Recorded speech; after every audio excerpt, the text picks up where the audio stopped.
नमस्कार, न्यूज 18 उत्तर प्रदेश उत्तराखंड आप देख रहे हैं। आपके साथ मैं हूं चांदनी धवन और बात करेंगे कल से यूपी विधानसभा का बजट सत्र शुरू होने जा रहा है। योगी सरकार 22 फरवरी को यूपी का बजट पेश करेगी। पिछली बार सरकार ने 6,15,518 करोड़ का बजट पेश किया गया था। ऐसे में इस बार माना यह जा रहा है कि बजट का आकार करीब 7 लाख करोड़ का हो सकता है। ये बजट इसलिए भी अहम है क्योंकि अगले साल लोकसभा का चुनाव होना है, जिसको देखते हुए योगी सरकार के बजट में भी मिशन 80 की छाप दिखाई दे सकती है। इस बार वित्त मंत्री सुरेश खन्ना पेपरलेस बजट पेश करेंगे और इसी के साथ ही सुरेश खन्ना अपना 7वां बजट पेश कर सबसे ज्यादा बार बजट पेश करने की सूची में तीसरे पायदान पर पहुंच जाएंगे। और माना यह जा रहा है कि बजट में युवाओं, महिलाओं, किसानों और ढांचागत विकास पर ज्यादा जोर दिया जाएगा। ऐसे में सरकार युवाओं, महिलाओं और इन्वेस्टर समिट को लेकर बड़े ऐलान भी कर सकती है। ग्लोबल इन्वेस्टर समिट के तहत ही आने वाले निवेश प्रस्तावों को लागू करने के लिए भी बजट में प्रावधान होगा। 2023-24 के बजट में फिल्म सिटी, जेवर एयरपोर्ट, एक्सप्रेसवे, कानपुर, गोरखपुर जैसे शहरों में मेट्रो परियोजनाओं पर ज्यादा जोर दिया जा सकता है। इसके साथ ही किसानों को भी साधने की कोशिश होगी।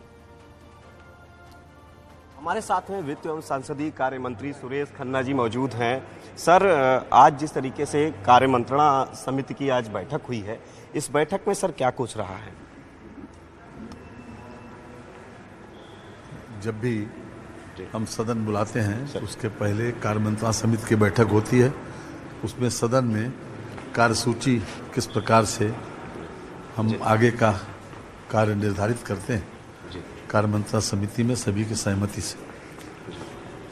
उसमें विशेष रूप से जैसा कि संविधान में व्यवस्था दी गई है कि सत्र प्रारंभ होगा महामहिम श्री राज्यपाल जी के अभिभाषण से, तो 176(1) में ये प्रोविजन है, उसी के अनुसार राज्यपाल जी का अभिभाषण होगा कल 11 बजे और उसके बाद औपचारिक काम होंगे। 21 तारीख को हमारे एक माननीय सदस्य का निधन हो गया, उसमें निधन का निर्देश होगा और 22 तारीख को बजट आएगा। सर, इस बजट का पूरे उत्तर प्रदेश को इंतजार है, कैसा होगा? जन आकांक्षाओं के अनुरूप होगा। सर, पिछले वाले से ज्यादा होगा? अच्छा होगा सर। तो ये थे हमारे साथ में संसदीय कार्य मंत्री सुरेश खन्ना जी। इनका सीधे तौर पर कहना है कि कार्य मंत्रणा समिति की इस बैठक में तय हुआ है कि कल राज्यपाल का 11 बजे अभिभाषण होगा और उसके बाद परसों निधन प्रस्ताव रखा जाएगा और 22 फरवरी को सदन के पटल पर बजट रखा जाएगा, यानी कि बजट पर चर्चा होगी। बजट के बारे में सीधे तौर पर उन्होंने कहा कि इस बार का बजट अच्छा होगा, जन आकांक्षाओं के अनुरूप होगा। कैमरामैन शरद के साथ संकेत Mishra, news 18 Lucknow. UP budget को लेकर अन्नदाता यानी कि किसानों की क्या उम्मीदें हैं, क्योंकि किसान खुशहाल होगा तो देश खुशहाल होगा। ऐसे में बजट से पहले किसान सरकार से क्या कहना चाहते हैं, उनकी क्या आकांक्षाएं हैं, ये हमने जानने की कोशिश की। देखिए मेरठ से उमेश श्रीवास्तव की रिपोर्ट। 21 फरवरी को यूपी का बजट आ रहा है। यूपी के किसान इस बजट को लेकर क्या सोचते हैं, क्या उनकी उम्मीदें हैं, क्या आकांक्षाएं हैं, मुख्यमंत्री योगी आदित्यनाथ से पश्चिमी उत्तर प्रदेश के किसान क्या कहना चाहते हैं, हम कुछ किसानों से बात करते हैं और उनसे जानते हैं। बताइए बाबूजी, क्या कहेंगे? यूपी का बजट आने वाला है 21 फरवरी को, क्या अपेक्षा आप करते हैं मुख्यमंत्री योगी आदित्यनाथ से? कैसा बजट होना चाहिए? भाई, बजट तो किसानों के फेवर में होना चाहिए। किसानों की महंगाई इतनी हो रही है, एक तो लेबर नहीं मिल रही किसान को, और लेबर जो मिलती है बहुत, उसकी कॉस्ट बहुत है। गन्ने की सिलाई 50 रुपये कुंटल जा रही है, गन्ने का रेट नहीं बढ़ाया। हमारा सीजन आधे से ज़्यादा खत्म हो चुका है और जो है गन्ने का कोई हमारा जीरो शून्य आ रहा है लिखा है पर्ची पे। हमें उम्मीद है कि हमें कुछ राहत मिले। गन्ने का भाव हमारा 400 450 होना चाहिए। हम लगाओ बैठे हैं, पर हमें यह है कि योगी आदित्यनाथ हमें कुछ इसमें राहत दे दे तो थोड़ा सुकून मिल जाए किसान को।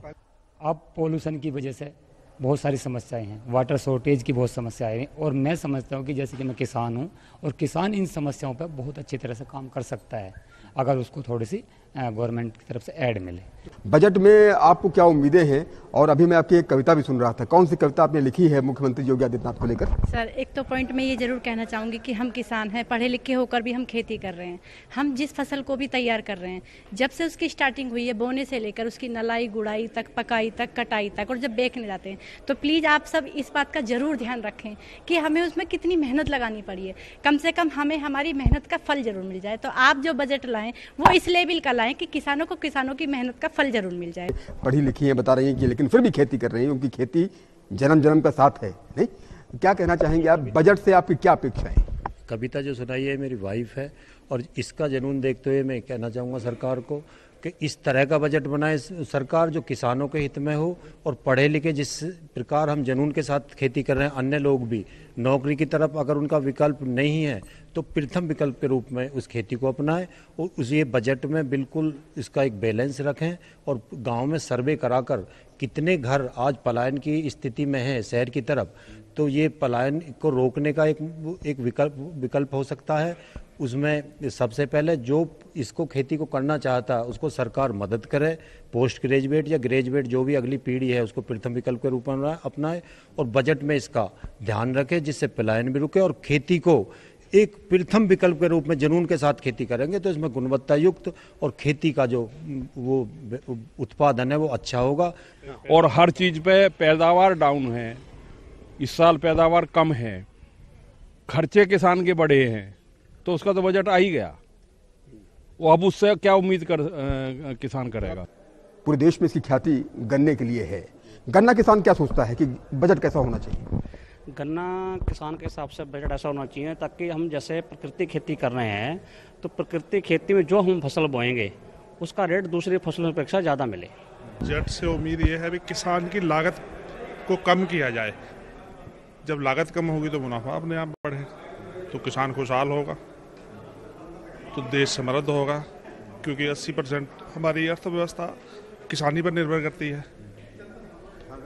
80% हमारी अर्थव्यवस्था किसानी पर ही निर्भर करती है। जय जवान जय किसान का नारा हम बुलंद करते हैं, इसलिए किसानों वाला बजट ही होना चाहिए। बिल्कुल, उनके बारे में जैसा कि पहले बताया, अभी लागत को कम करना चाहिए, चाहे वो किसान को सब्सिडी दे या रेट में बढ़ोतरी करे, कुछ भी हो किसी भी साधन पे, क्यों किसान की लागत कम होगी तो मुनाफा होगा किसान को, किसान की जेब में पैसा होगा तो देश में पैसा होगा। जी, आपने देखा कि किस तरह से पश्चिमी उत्तर प्रदेश के किसान अपनी आवाज़ बुलंद कर रहे हैं, और इन सभी किसानों का एक सुर में यही कहना है कि किसान खुशहाल होगा तो देश खुशहाल होगा, अन्नदाता खुशहाल होगा तो देश खुशहाल होगा।